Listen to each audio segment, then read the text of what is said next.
بسم اللہ الرحمن الرحیم۔ محترم ناظرین، السلام علیکم۔ سنن ابن ماجہ میں رسول کریم صلی اللہ علیہ وآلہ وسلم کی حدیث ہے کہ حسد نیکیوں کو اس طرح کھا جاتا ہے جیسے آگ لکڑی کو کھا جاتی ہے۔ ایک حاسد انسان جب کسی دوسرے کے پاس کوئی نعمت دیکھتا ہے تو اس کی عین خواہش ہوتی ہے کہ وہ نعمت اس سے چھن جائے۔ ایک اچھی فکر والا انسان صرف اپنی ترقی کے بارے میں سوچتا ہے۔ چنانچہ اگر ایک انسان ہمیشہ اس فکر میں رہے کہ وہ ترقی کرے تو یہ نہ صرف مثبت سوچ ہے بلکہ اس میں کوئی عیب بھی نہیں ہے۔ لیکن اگر کوئی شخص سوچتا رہے کہ دوسرے کو نقصان پہنچ جائے تو وہ فکری لحاظ سے بیمار ہے۔ آپ نے دیکھا ہوگا کہ حاسد لوگ بعض اوقات اس مرحلے پر پہنچ جاتے ہیں کہ اگر دوسرے کو نقصان پہنچ سکتا ہو تو اس مقصد کی خاطر خود اس سے دگنا نقصان اٹھانے پر آمادہ ہو جاتے ہیں۔ اسی ضمن میں تاریخ کی کتابوں میں ایک بہت مشہور داستان ملتی ہے۔ کسی خلیفہ کے زمانے میں ایک دولت مند شخص نے ایک غلام خریدا۔ پہلے دن سے ہی اس نے غلام کے ساتھ غلاموں جیسا نہیں بلکہ برابری کا سلوک کیا۔ وہ اسے بہترین کھانا اور بہترین لباس دیتا، اس کے آرام کا بیٹوں کی طرح بلکہ بیٹوں سے بھی بڑھ کر خیال رکھتا اور اسے خرچ کرنے کے لیے روپیہ پیسہ بھی دیتا۔ وہ غلام دیکھتا تھا کہ اس کا آقا ہمیشہ پریشان سا رہتا ہے۔ آخرکار ایک دن اس نے غلام کو آزاد کرنے اور اسے بہت سی رقم دینے کا فیصلہ کر لیا۔ تب ایک رات وہ غلام کے پاس بیٹھ کر اپنا دکھڑا سنانے لگا۔ اے غلام، میں چاہتا ہوں کہ تجھے آزاد کر دوں اور بہت سی رقم بھی دے دوں، لیکن کیا تجھے معلوم ہے کہ میں تیرا اس قدر خیال کیوں رکھتا ہوں؟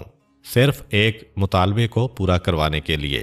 اگر تو میرا یہ مطالبہ پورا کر دے تو جو کچھ میں نے تجھے دیا ہے وہ تیرے لیے حلال ہوگا، لیکن اگر تو نے یہ مطالبہ پورا نہ کیا تو میں تجھ سے ہرگز راضی نہ ہوں گا۔ ہاں، اگر تو مان گیا تو میں تجھے مزید مال و دولت بھی دوں گا۔ غلام نے کہا، آپ جو کچھ بھی کہیں میں اطاعت کروں گا۔ آپ میرے سرپرست ہیں اور آپ نے مجھے خوشگوار زندگی دی ہے۔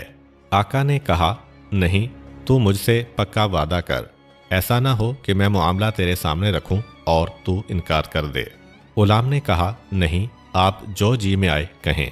جب آقا نے غلام سے وعدہ لے لیا تو کہا، میں چاہتا ہوں کہ تو ایک خاص موقع اور ایک خاص مقام پر جس کے متعلق میں تجھے بتاؤں گا میرا سر تن سے جدا کر دے۔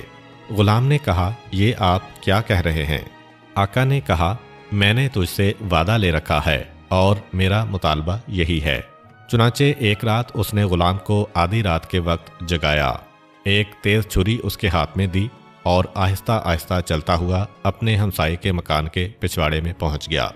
وہاں پہنچ کر وہ لیٹ گیا اور غلام کو روپوں کی ایک تھیلی دیتے ہوئے کہا، اب تو میرا سر جسم سے جدا کر دے اور پھر جہاں جی چاہے بھاگ جا۔ غلام نے پوچھا، آپ ایسا کیوں چاہتے ہیں؟ اس شخص نے جواب دیا، اس لیے کہ اب میں مزید اس ہمسائے کو ترقی کرتا نہیں دیکھ سکتا۔ وہ ہر لحاظ سے مجھ پر برتری رکھتا ہے، بس اب میرے لیے زندہ رہنے کی بجائے مر جانا ہی بہتر ہے۔ ہم دونوں ایک دوسرے کے رقیب تھے، لیکن اس نے مجھ پر سبقت حاصل کر لی ہے اور اب میں گویا آگ میں جل رہا ہوں۔ میں چاہتا ہوں کہ میرے مرنے سے ایک قتل اس کے ذمے لگ جائے اور اس کے نتیجے میں وہ سلاخوں کے پیچھے پہنچ جائے اور مجھے صدا کا سکون مل جائے۔ میں جانتا ہوں کہ اگر میں یہاں مارا جاؤں گا تو سارا الزام میرے رقیب پر آئے گا اور وہ پکڑا جائے گا۔ بالآخر اسے پھانسی ہو جائے گی اور میرا مقصد پورا ہو جائے گا۔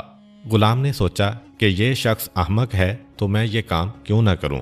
اس نے اپنے آقا سے کہا، واقعی آپ قابل قتال ہیں۔ چنانچہ اس نے اس کا سر کاٹ ڈالا اور روپوں کی تھیلی لے کر یہ جا وہ جا۔ صبح یہ خبر ہر جگہ پھیل گئی۔ اس شخص کے رقیب کو گرفتار کر کے جیل بھیج دیا گیا۔ بعد میں کہا گیا کہ اگر یہ قاتل ہوتا تو اسے اپنے گھر کے پچھواڑے میں قتل نہ کرتا، لہذا ماجرا کوئی اور ہے۔ معاملہ پیچیدہ ہو گیا۔ غلام کو بھی اس کے ضمیر نے چین نہ لینے دیا۔ وہ قاضی کے سامنے پیش ہو گیا اور سچ بیان کر دیا تاکہ ضمیر کی قید سے رہا ہو جائے۔ اس نے کہا، جناب، بات یہ ہے کہ اس شخص کو میں نے قتل کیا ہے اور خود اس کے اصرار پر قتل کیا ہے۔ وہ حسد کی آگ میں ایسے جل رہا تھا کہ موت کو زندگی پر ترجیح دیتا تھا۔ جب حقیقت واضح ہو گئی تو غلام کو اور پہلے قیدی کو بھی رہا کر دیا گیا۔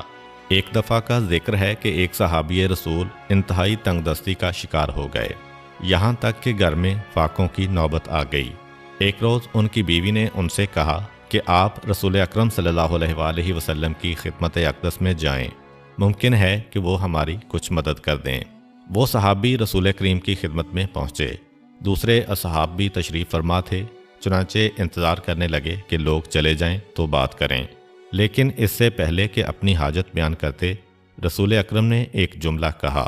آپ نے فرمایا، اگر کوئی شخص ہم سے کوئی چیز مانگے گا تو ہم اسے دیں گے، لیکن اگر وہ اپنے آپ کو ہم سے بے نیاز سمجھے تو خداوند تعالیٰ اسے واقعی بے نیاز کر دے گا۔ ان صحابی نے یہ جملہ سنا تو پھر کوئی بات نہ کی اور خالی ہاتھ گھر لوٹ آئے، تاہم تنگ دستی اپنی جگہ قائم رہی۔ چنانچہ بیوی کے کہنے پر وہ پھر ایک روز رسول اکرم کی خدمت میں پہنچے۔ رسول کریم نے اپنی گفتگو کے دوران پھر وہی جملہ دہرایا۔